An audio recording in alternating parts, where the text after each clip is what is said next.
بسم اللہ الرحمن الرحیم۔ عن ابن عباس قال لما دخل النبی صلی اللہ علیہ وسلم البیت دعا فی نواحیہ کلہا ولم یصلی حتی خرج منہ فلما خرج رکع رکعتین فی قبل الکعبہ وقال هذه القبلہ۔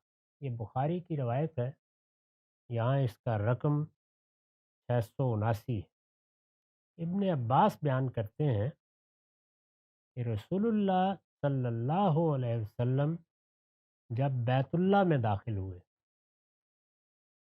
نبی صلی اللہ علیہ وسلم بیت اللہ کے پاس ہی رہتے تھے، ایک عرصہ آپ نے وہاں گزارا، لیکن اس وقت آپ کی حیثیت عرب کے ایک فرد کی تھی، قریش کے ایک فرد کی، مکے کے ایک باشندے کی۔ بعد میں وہ مراحل پیش آئے جس میں اس جگہ ہی کو چھوڑ دینا پڑا اور رسول اللہ صلی اللہ علیہ وسلم مدینہ میں چلے گئے۔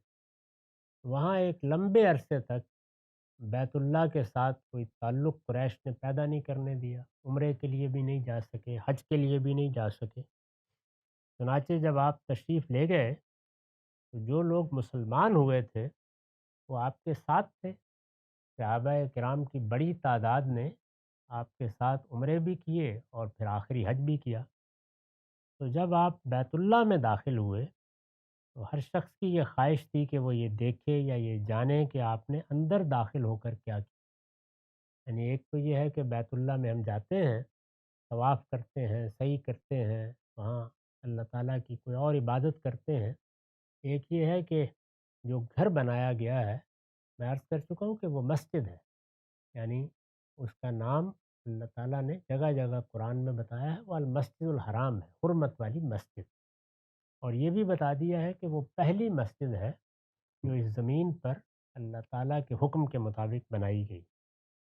پھر بنی اسماعیل کو ان کی تاریخ سناتے ہوئے توجہ دلائی گئی ہے کہ انہی کے باپ ابراہیم نے اس کی بنیادیں استوار کی تھیں، بیت اللہ کو تعمیر کیا تھا، اور اسماعیل کو یہاں انہی نے آباد کر کے اس گھر کو، اس مسجد کو آباد رکھنے کی ذمہ داری انہیں دی۔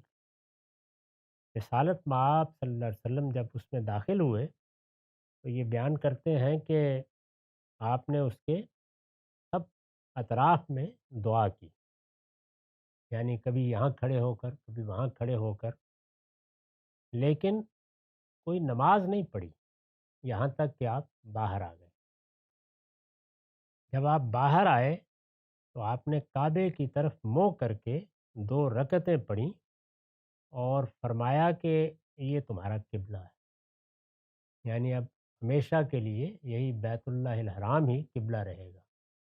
بیت اللہ ہی ہمیشہ سے قبلہ تھا، درمیان میں کچھ عرصے کے لیے بنی اسماعیل کو ایک امتحان میں ڈالا گیا اور اللہ کے پیغمبر نے بیت المقدس کو قبلے کے طور پر اختیار کر لیا۔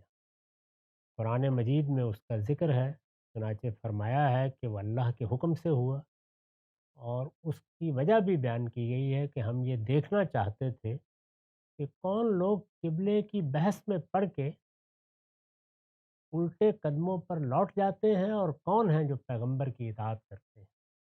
اس طرح کا امتحان اللہ تعالیٰ پیغمبر کے زمانے میں بھی لوگوں کا کرتا رہتا ہے، اور اب بھی امتحان کا قانون ہی جاری ہے، یہ دنیا ابتلا پر بنائی گئی ہے۔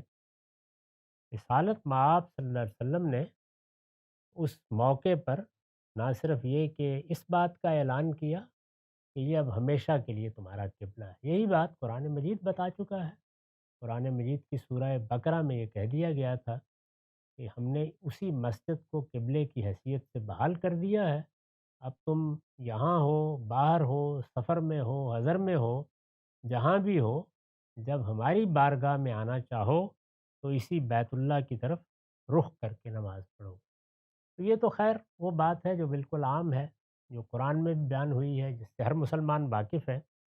اس میں جو اہم چیز ہے وہ یہ ہے کہ آپ نے بیت اللہ کے اندر ابن عباس کی اس روایت کے مطابق نماز نہیں پڑھی۔ انہوں نے یہ بیان کیا کہ دعا تو کی لیکن اندر جا کر آپ نے کوئی نوافل نہیں پڑھے، کوئی نماز نہیں پڑھی۔ ایک دوسری روایت یہ بتاتی ہے کہ اس میں غلطی لگی ہے انہیں، آپ نے نوافل پڑھے، چنانچہ نوافل کے پڑھنے اور نہ پڑھنے کی روایتیں دونوں طریقوں سے نقل ہو گئی ہیں۔ یہ میں نے آپ کو سنا دی۔ دوسری روایت میں آپ کے نوافل پڑھنے کا ذکر ہوا ہے، یہ عبداللہ بن عباس رضی اللہ عنہ سے ہے، وہ عبداللہ بن عمر رضی اللہ عنہ سے۔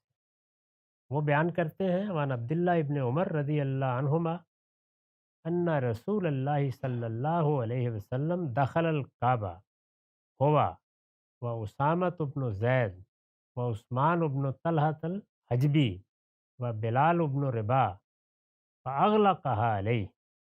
عبداللہ بن عمر کہتے ہیں کہ رسول اللہ صلی اللہ علیہ وسلم کعبے میں داخل ہوئے تو یہ خود بھی ساتھ تھے، اور اسامہ بن زید بھی تھے، عثمان بن طلحہ الحجبی بھی تھے۔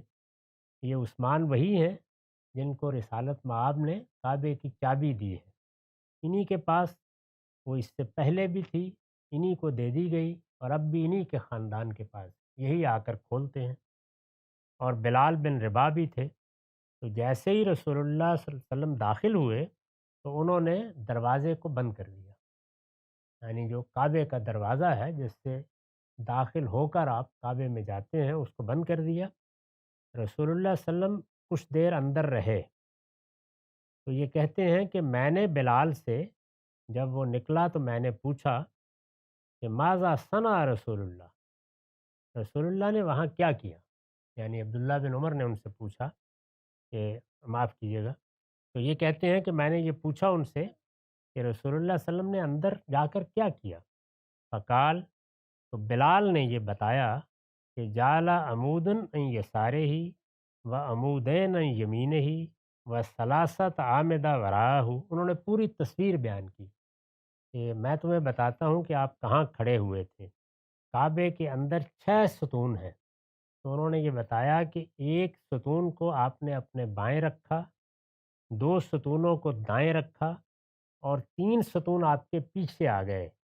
اور اس زمانے میں وکان البیت یومئذ علی ستۃ اعمدہ، اس زمانے میں بیت اللہ میں 6 ستونوں پر چھت کھڑی تھی، پھر آپ نے وہاں نماز پڑھی۔ تو اس سے یہ معلوم ہو گیا کہ پہلی روایت میں غالباً دیکھنے والے لوگوں کا اتنا واضح بیان نہیں تھا، اس وجہ سے یہ خیال ہوا۔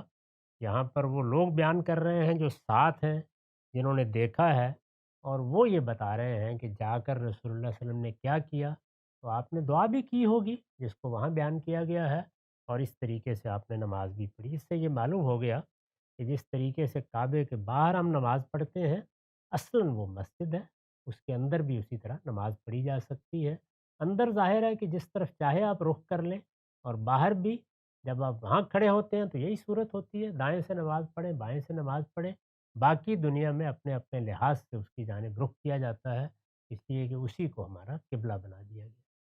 وآخر دعوانا الحمد للہ رب العالمین۔